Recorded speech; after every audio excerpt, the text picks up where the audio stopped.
President Trump hosted Syrian President Ahmed al-Sharaa at the White House this week and agreed to halt nearly all sanctions on Syria for 180 days. This is big news. Those sanctions have been in place throughout Syria's 13-year-long civil war. So why now?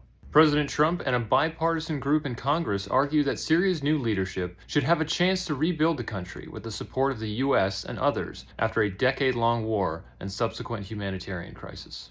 The country has approximately 42 million citizens, but only about 25 million of them reside there today. U.S. Representative Marlin Stutzman met with the new regime in Syria earlier this year. By lifting the sanctions, it helps the Syrian people start to rebuild their country and rebuild their own lives, which is really important because they just simply can't get supplies to be able to do that. There's no credit card system. There's no banking system. It's just a cash system. I saw young people out on the side of the road that were selling gasoline out of gasoline jugs. The gas stations weren't working. So by the sanctions being lifted, it gives the Syrian people a chance to rebuild everything from concrete and steel and wood products to help them rebuild their homes is going to be needed for Syria. By the sanctions being lifted, not only can America do that, but other countries in that region around the world will be able to help.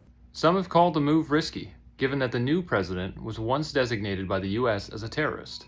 We have to keep a close eye on him for sure. If he, fails and starts to fall back to their old ways, then we would reevaluate and quickly put sanctions back in place. There are certain metrics that the Trump administration has given to Syria. A couple of them, and most of them, deal with fighting terrorism and the militias that were in Syria. You can watch the full conversation on astartingpoint.com.